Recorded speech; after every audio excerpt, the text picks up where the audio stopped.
اعوذ باللہ من الشیطان الرجیم بسم اللہ الرحمن الرحیم۔ معزز سامعین، السلام علیکم ورحمۃ اللہ وبرکاتہ۔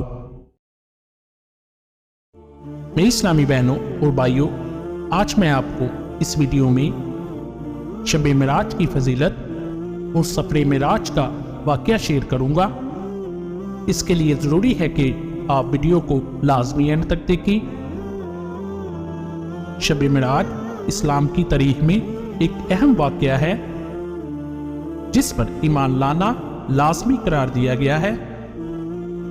قرآن حکیم میں بھی اس مقدس رات کا ذکر آیا ہے، جس میں واضح طور پر یہ لکھا گیا ہے کہ ماہ رجب کی 27ویں تاریخ کو اللہ تعالیٰ نے حضرت جبرائیل علیہ السلام کو اپنے پیارے پیغمبر حضرت محمد صلی اللہ علیہ وآلہ وسلم کے پاس بھیجا اور انہیں 7 آسمانوں کی سیر کروائی۔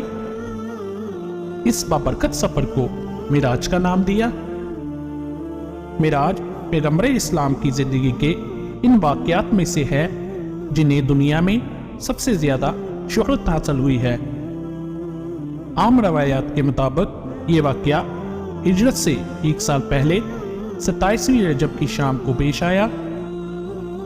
اس کا ذکر قرآن پاک میں بھی ہے اور حدیث میں بھی۔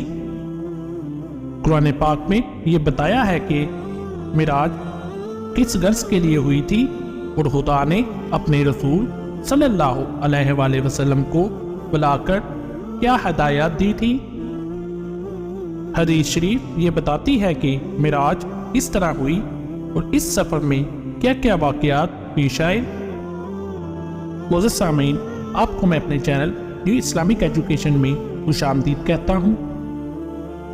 جن لوگوں نے ابھی تک میرا چینل سبسکرائب نہیں کیا وہ جلدی سے اس کو سبسکرائب کر لیں اور بیل بٹن کو لازمی دبا دیں تاکہ آنے والی ہر ویڈیو کا نوٹیفیکیشن آپ تک پہنچ سکے۔ میری اسلامی بہنوں اور بھائیوں، 27 رجب کی رات حضرت جبرائیل علیہ السلام حضرت محمد صلی اللہ علیہ وآلہ وسلم کے گھر حاضر ہوئے اور آپ صلی اللہ علیہ وآلہ وسلم کو نیند سے بیدار کیا، اللہ کا پیغام دیا۔ حضرت محمد صلی اللہ علیہ وآلہ وسلم نے اٹھ کر وضو فرمایا اور اپنے گھر سے باہر تشریف لے آئے۔ اس کے بعد آپ صلی اللہ علیہ وآلہ وسلم کی سواری کے لیے ایک جانور پیش کیا جس کا رنگ سفید اور قد حجر سے کچھ چھوٹا تھا، برق کی رفتار سے چلتا تھا اور اسی مناسبت سے اس کا نام براق تھا۔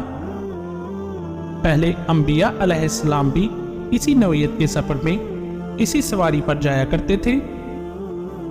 جب آپ صلی اللہ علیہ وآلہ وسلم سوار ہونے لگے تو وہ چمکا۔ جبرائیل علیہ السلام نے تھپکی دی اور کہا، دیکھ کیا کرتا ہے، آج تک محمد صلی اللہ علیہ وآلہ وسلم سے بڑی شخصیت کا کوئی انسان تجھ پر سوار نہیں ہوا ہے۔ پھر آپ صلی اللہ علیہ وآلہ وسلم اس پر سوار ہوئے اور جبرائیل علیہ السلام آپ صلی اللہ علیہ وآلہ وسلم کے ساتھ چلے۔ پہلی منزل مدینہ کی تھی، جہاں اتر کر آپ صلی اللہ علیہ وآلہ وسلم نے نماز پڑھی۔ جبرائیل علیہ السلام نے کہا کہ اس جگہ آپ ہجرت کر کے آئیں گے۔ دوسری منزل کوہ طور کی تھی، جہاں اللہ تعالیٰ حضرت موسیٰ علیہ السلام سے ہم کلام ہوئے تھے۔ تیسری منزل بیت الحم کی تھی، جہاں حضرت عیسیٰ علیہ السلام پیدا ہوئے۔ چوتھی منزل پر بیت المقدس تھا، جہاں براق کا سفر ختم ہوا۔ اس سفر کے دوران میں ایک جگہ اسی پکارنے والے نے پکارا، ادھر آؤ۔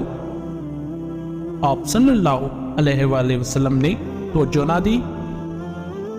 جبرائیل علیہ السلام نے بتایا یہ یہودیت کی طرف سے بلا رہا تھا۔ دوسری طرف سے آواز آئی، ادھر آؤ۔ آپ صلی اللہ علیہ وآلہ وسلم اس کی طرف بھی متوجہ نہ ہوئے۔ جبرائیل نے کہا یہ عیسائیت کا داعی تھا۔ پھر ایک عورت نہایت بنی سوری نظر آئی اور اس نے اپنی طرف بلایا۔ آپ صلی اللہ علیہ وآلہ وسلم نے اس سے بھی نظر پھیر لی۔ جبرائیل نے کہا یہ دنیا تھی۔ پھر ایک بوڑھی عورت سامنے آئی۔ جبرائیل علیہ السلام نے کہا دنیا کی عمر کا اندازہ اس کی عمر سے کر لیجئے۔ پھر ایک اور شخص ملا جس نے آپ کو اپنی طرف متوجہ کرنا چاہا، مگر آپ صلی اللہ علیہ وآلہ وسلم اسے بھی چھوڑ کر آگے بڑھ گئے۔ جبرائیل علیہ السلام نے کہا یہ شیطان تھا جو آپ کو گمراہ کرنا چاہتا تھا۔ بیت المقدس پہنچ کر آپ صلی اللہ علیہ وآلہ وسلم براق سے اتر گئے اور اسی مقام پر اسے باندھ دیا جہاں پہلے انبیاء علیہ السلام اسے باندھا کرتے تھے۔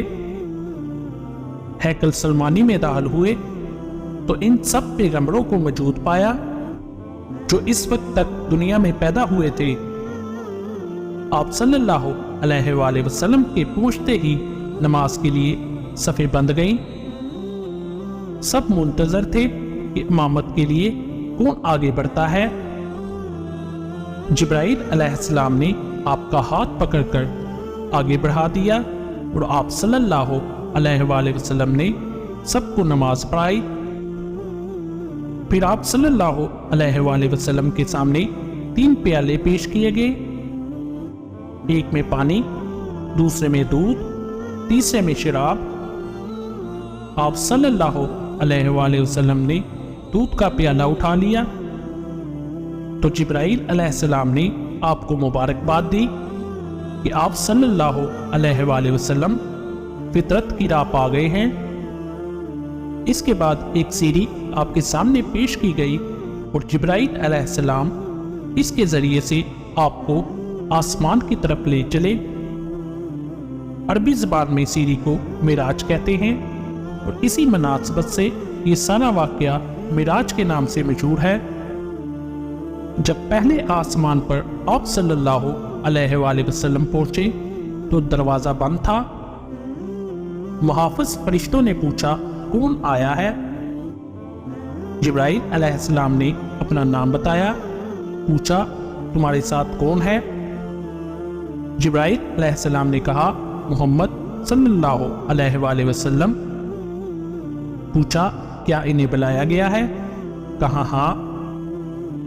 تب دروازہ کھلا اور آپ صلی اللہ علیہ وآلہ وسلم کا استقبال کیا گیا۔ یہاں آپ صلی اللہ علیہ وآلہ وسلم کا تعارف فرشتوں اور انسانی ارواح کی ان بڑی بڑی شخصیتوں سے ہوا جو اس مرحلہ پہ مقیم تھی۔ ان میں نمایاں شخصیت ایک ایسے بزرگ کی تھی جو انسانی بناوٹ کا مکمل نمونہ تھی۔ چہرے مہرے اور جسم کی ساخت میں کسی پہلو سے بھی کوئی نقص نہ تھا۔ ان بزرگ کے دائیں بائیں بہت لوگ تھے۔ وہ دائیں جانب دیکھتے تو خوش ہوتے اور بائیں جانب دیکھتے تو روتے۔ پوچھا یہ کیا ماجرا ہے؟ بتایا کہ یہ نسل آدم علیہ السلام کی ہے۔ آدم اپنی اولاد کے نیک لوگوں کو دیکھ کر خوش ہوتے ہیں اور برے لوگوں کو دیکھ کر روتے ہیں۔ پھر آپ صلی اللہ علیہ وآلہ وسلم کو تفصیلی مشاہدہ کا موقع دیا گیا۔ ایک جگہ آپ صلی اللہ علیہ وآلہ وسلم نے دیکھا کہ کچھ لوگ کھیتی کاٹ رہے ہیں اور جتنی کاٹتے ہیں اتنی ہی زیادہ بڑھتی چلی جاتی ہے۔ پوچھا یہ کون ہے؟ کہا گیا یہ خدا کی راہ میں جہاد کرنے والے ہیں۔ پھر دیکھا کچھ لوگ جن کے سر پتھروں سے کچلے جا رہے ہیں۔ پوچھا یہ کون ہے؟ کہا گیا یہ وہ لوگ ہیں جن کی سستی ان کو نماز کے لیے اٹھنے نہیں دیتی تھی۔ کچھ اور لوگ دیکھے جن کے کپڑوں میں آگ اور پیچھے پیوند لگے ہوئے تھے اور وہ جانوروں کی طرح گھاس چر رہے تھے۔ پوچھا یہ کون ہے؟ کہا گیا یہ وہ ہے جو اپنے مال میں سے زکوٰۃ یا خیرات کچھ نہیں دیتے تھے۔ پھر ایک اور شخص کو دیکھا کہ لکڑیوں کا گٹھا جمع کر کے اٹھانے کی کوشش کرتا ہے اور جب وہ نہیں اٹھاتا تو اس میں کچھ اور لکڑیاں بڑھا لیتا ہے۔